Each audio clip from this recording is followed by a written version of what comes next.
아이캐신! 아신 여러분 안녕하십니까? 자, AI 혁명에서 이제는 약간 이 사이클 내에서 뭔가 이제 전환이 일어나고 있잖아요. 자, 그런 이야기를 오늘 좀 해보려고 하는데, 자, 오늘은 약간 우리 반도체만 보시던 여러분들한테는 조금 생경할 수 있습니다. 전력 인프라 이야기를 좀 해보겠습니다. 자, 제가 지난 시간에 데이터 센터 이야기를 많이 했잖아요. 이런 쪽으로 투자가 굉장히 많이 일어나는데 미국 내에서 비중이 39%까지 올라가게 됩니다. 그렇죠? 데이터 센터, 특히나 AI 데이터 센터는 미국에다가 대부분 많이 짓고 있고요. 정말 엄청난 규모로 글로벌 빅테크들이 데이터 센터 투자를 하고 있다고 말씀을 드렸습니다. 하루에 구글 검색, 하루에 100억 건이 일어납니다. 100억 건의 검색이 일어나는데 이게 한번 검색을 하면 0.3W 정도의 전기가 소모가 돼요. 근데 요거를 챗GPT한테 물어보면 이게 2.9W가 늘게 되고요. 자, 챗GPT한테 텍스트면 요 정도인데, 자, 이미지를 물어보면 요거보다 텍스트 대비해서 6배. 그리고 나중에는 비디오, 동영상을 물어보면 요거에 또 몇십 배, 10배 이상, 수십 배가 이제 늘어나게 되는 거죠. 그러면 미국에서 지난 2000년부터 2020년까지 전기가 얼마나 수요가 늘었냐? 달랑 9% 증가했습니다. 20년 동안. 그런데 향후 2020년부터 2040년까지 향후 20년간 얼마나 증가하냐? 38%가 증가합니다. 폭증하죠, 폭증. 자, 그 이유는 뭐냐? 네, 이런 것 때문입니다. 일단은 AI가 가장 큰 영향을 미쳤고요. 또 하나, 미국이 리쇼어링.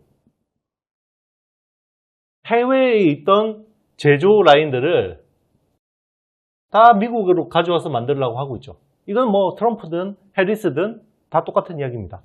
리쇼어링 하니까 어떻게 해요? 공장이 미국 내에 들어오니까 전기 수요가 폭증할 수밖에 없죠.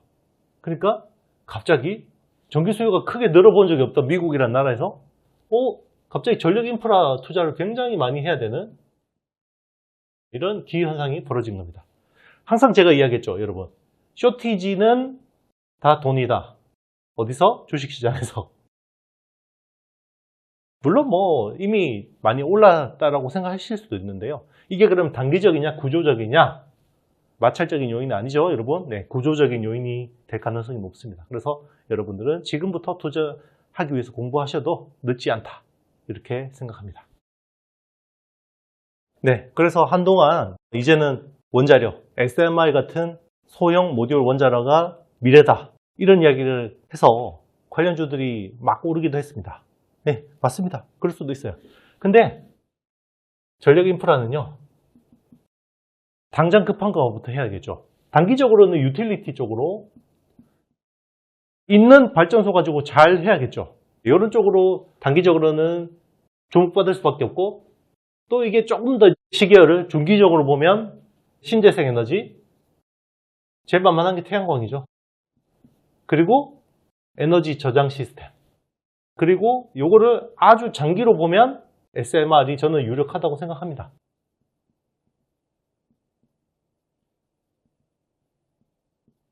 요거는 당장, 요거는 시계열 한 3, 4년, 한 7년 이상 요렇게 보는 게 맞겠죠.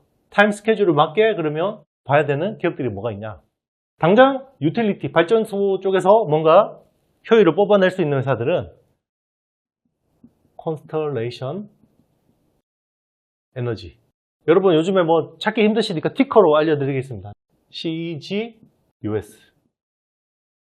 그리고 넥스트 에라. NEEUS.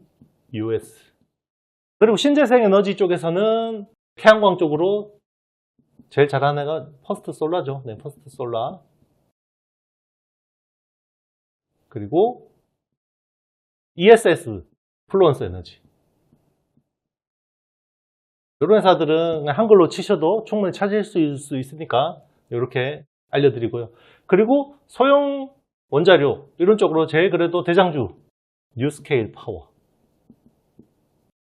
원자력 발전에 대한 기술 주도권을 미국이 다시 가져오려고 하고 있죠. 이런 회사들 중심으로 여러분들이 주목해서 보셔야 되는데요. 플루언스 에너지는 이제 ESS 쪽에서 1등인 미국에서 압도적인 기업인데 여기 또 국내 기업하고 많은 거래를 하는 게 서진 시스템이죠. 서진 시스템이 여기에 이제 알루미늄 부품을 많이 납품합니다. 자, 요즘에 ESS 많이 이야기하죠.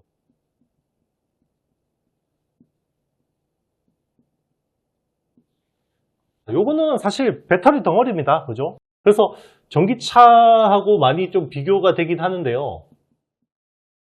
전기차도 요즘에는 LFP 배터리를 많이 쓰긴 하는데 우리나라는 이제 NCM이나 NCA 같은 삼원계 쪽을 많이 기술을 발전시켰고 LFP가 이제 중국 쪽 리튬 인산 처리인데 자, ESS 같은 경우는 지금 빠른 속도로 여기 이제 침투를 하고 있는데요.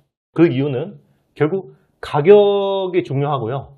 그리고 ESS 같은 경우는 하루에 2번 충방전을 합니다. 그러니까 수명 이슈가 굉장히 커요.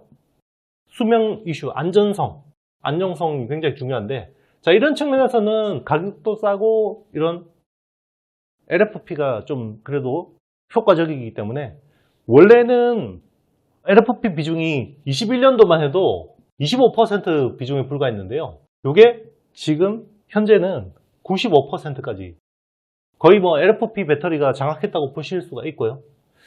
부피나 무게 이런 데서는 이제 단점이 있잖아요. 근데 이제 ESS 같은 경우는 굳이 이거를 뭐 옮길 필요가 없기 때문에 LFP 쪽으로 많이 갔다라고 생각할 수 있습니다.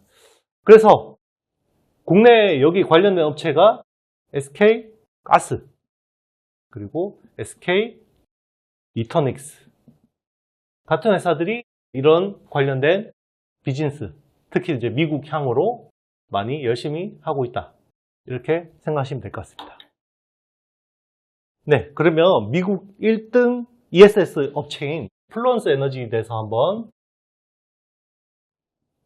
분석해 보도록 하겠습니다.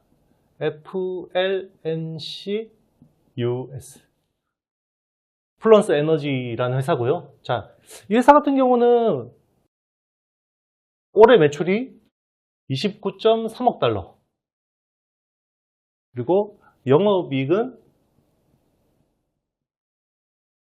0.3억 달러 우리나라 돈으로 한 몇백억 원 정도 되겠죠? 네, 한 400억에서 500억 정도 된다고 보시면 되겠죠? 이게 올해부터 흑자 전환을 한 겁니다.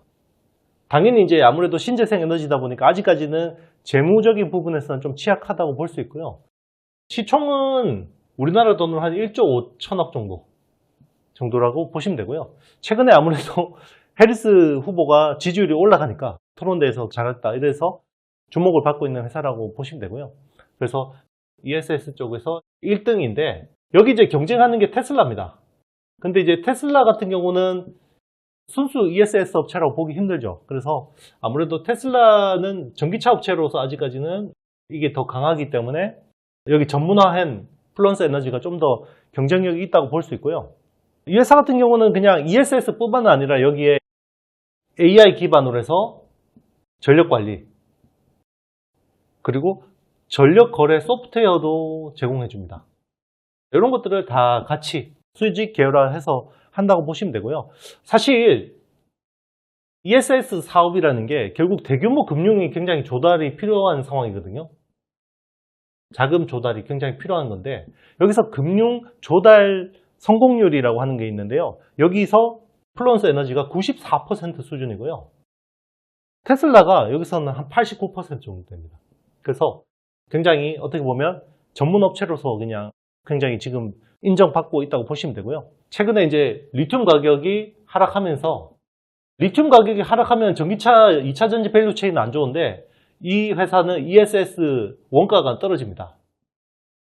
배터리 셀을 싸게 사면 이 회사는 원가가 떨어지기 때문에 이런 쪽에서 굉장히 좋은 흐름을 보인다. 이렇게 보셔도 될 것 같아요. 신재생 에너지 같은 경우는요. 갑자기 해가 안 뜰 수도 있고 바람이 잘 불다가 갑자기 안 불 수도 있고 그래서 굉장히 가변성이 큽니다. 그래서 ESS 같은 것들을 활용해서 이런 것들을 많이 보완을 해줘야 됩니다. 그래서 신재생 에너지 발전소가 있으면 반드시 ESS 설비가 같이 필요하다는 거 말씀드리겠습니다. 네, 여러분, 제가 준비한 영상은 여기까지입니다. 네, 사랑해요, 감사해요, 이런 거 너무 감사합니다. 저는 다음 주에 더 좋은 내용으로 여러분들 찾아뵙도록 하겠습니다. 여러분, 안녕!